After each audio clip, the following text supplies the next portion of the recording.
today we are going to be breaking down women being unable or unwilling to listen to men. I'm sorry, Miss Jackson. Ooh, I am for real. Derrick Jaxn. I feel like most of you probably already know the backstory on this, but just in case you don't, I'm gonna fill you in right quick. This is Derrick Jaxn. Derrick Jaxn rose to fame by giving his audience, which is mostly comprised of women, dating advice on how to pick better men, how to spot red flags, how to avoid the boys, the men who don't have good intentions, who will never take you seriously and will continue to waste your time. If he treated the last woman so badly because he wasn't that into her, he strung her along knowing that he wasn't going to marry her. He just watched her deteriorate year by year, that he used her up knowing he wasn't going to give her that marital commitment. Or if he was hiding their relationship and had all of these side chicks running around because he just wasn't that into her. What do you think is going to happen to you when y'all get to that season of your relationship or your marriage where he's not that into you? Women love Derrick Jaxn. He's an attractive black man, and so they ate those messages out of the palm of his hand. But no, the men's were not having it. They said that Derrick Jaxn was full of cap. He was a phony, he was a fraud, he was pandering to women and telling them exactly what they wanted to hear. But the women said, no, we're standing by Derrick Jaxn. So we're gonna watch his videos, buy his books, support his content. And this is why he has over 700,000 subscribers on YouTube. Now, Mr. Derrick Jaxn has been in boiling, piping hot water because it came out that he can't keep his thing in between his legs. And there were a lot of infidelities in his relationship. After a lot of back and forth, weird moments in the public eye, Derrick and naia have decided to call it quits. And after getting a lot of backlash on social media, naia decided to finally tell her side of the story on the platform Dear Future Wifey. I mean, literally looked through his phone and watched him have sex with other girls. On the phone? On the phone. Like, I literally watched it. And so that was soul crushing. I know a lot of creators are covering this topic, so I don't want to regurgitate a lot of the content that is already out there. So I'm just gonna say this. Ladies, are we ready to admit that men were right about Derrick Jaxn? Back in like 2016, people were in the comments of his videos talking about how he was a cheater and wasn't doing right by his girlfriend. Women refused to listen to the men who are trying to put them up on game. So today we are going to be breaking down women being unable or unwilling to listen to men. As always, I am about equality on this channel, so we're gonna talk about men not listening to women as well. But ladies, I'm gonna start with y'all first. Listening. I've noticed that seems to be a trigger word for a lot of women. If you ask a man what he's looking for in a woman and he responds and says, I want someone who listens, I can guarantee you that a lot of women would take that offensively. And they would say, oh, so you think that I'm a child? You see me as less than you? You feel like I gotta take orders from you?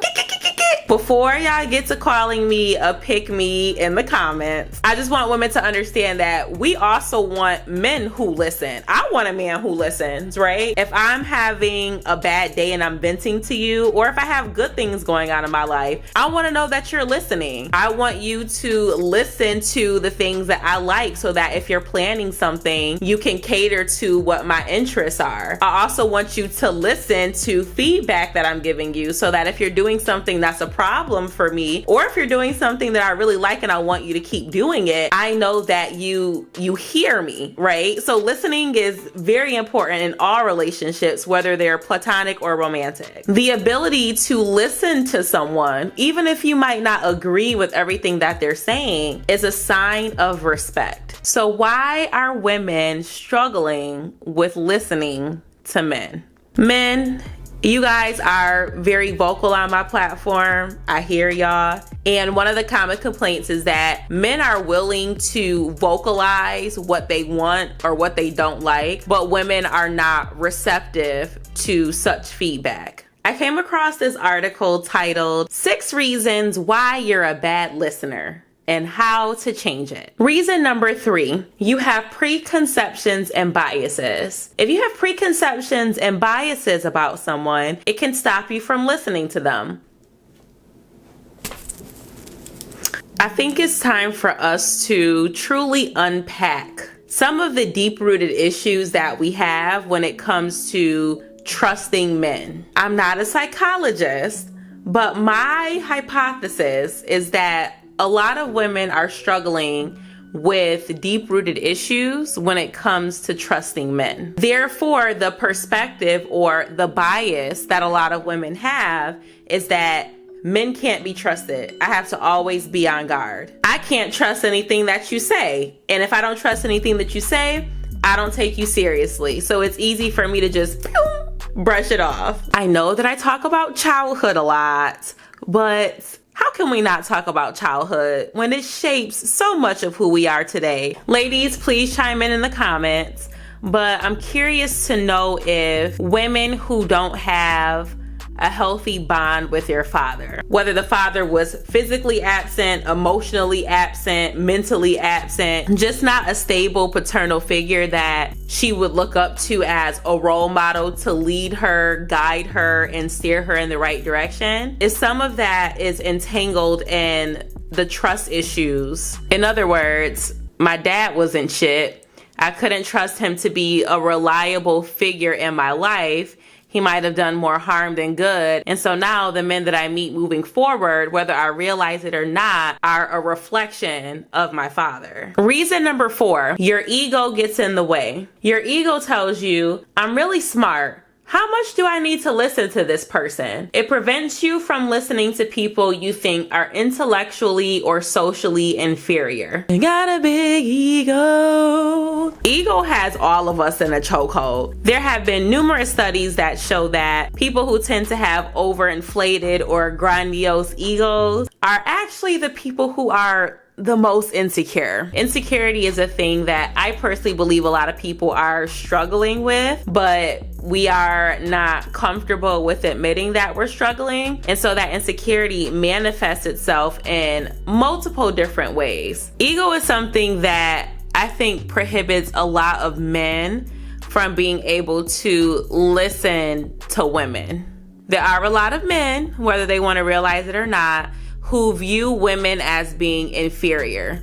Maybe you see women as being emotionally unstable. You feel like women aren't as logical. Whatever the viewpoint is on women, a lot of it can be connected back to the fact that you just see women as less than. I have literally gotten comments on my videos from men who said that they don't listen when women tell them what they want because they feel like women aren't capable of knowing what they truly want. And I'm not saying that all men are the same, but I think it's something that's worth reflecting on. It's always interesting to me when I hear men complain about the fact that women don't listen without being able to see that men tend to not listen as well. Just a couple of months ago, you may remember that Just Pearly Things, who was highly favored by men, faced a lot of criticism for some insensitive, asinine, ignorant comments that she made. Women pointed out that Just Pearly Things seemed like she was capping, like she was pandering, she wasn't genuine. And men also did not listen. A lot of the friction between men and women boils down to this need to be right. And the need to be right is something that I actively struggle with, okay? I'm not perfect. God is definitely working on me. And for the longest time, I couldn't understand why I always felt like I needed to be right, why I had to have the last word. It turns out that the need to be right is linked to having a fragile ego, and it's also linked to the fear of abandonment. People who suffer from anxiety of abandonment are often overly sensitive to criticism, tend to take measures to avoid rejection, and work hard to please other people. I just want all of us to unpack our traumas. We do so many things that put us in a vicious cycle. Overperforming. Now, the irony of this is that people who always feel like they need to be right tend to be off-putting to people. And so that's probably going to make people not want to stick by you. So you're moving in a way that doesn't really match what your end goal is. I just want us to understand how situations like this, even though they might seem so minuscule, exemplify bigger issues. And a lot of those issues are rooted in ourselves. So if you're a woman and you feel like you can't listen to men, yet you choose to still sleep with men, and your goal is to be with a man or be married to a man, what are you doing, sis? If you're a guy and you feel like women are these emotionally unstable creatures who don't know what they want, they're hypocrites, they contradict themselves, but your goal is to marry a woman and have an emotional connection with her, what are you doing? Like, what are we doing here? To reel all of this back in, I do think that there is an issue with women being able to listen to men. On the flip side, I think that men also struggle to listen to women. But I do believe that the issue with being able to listen to men, seeing men in a position of authority, that is something that disrupts the value system or the internal well-being of women. And that's something that we have to unpack. So let me know what you guys think about this in the comments, and I'll see you on the next video. Bye.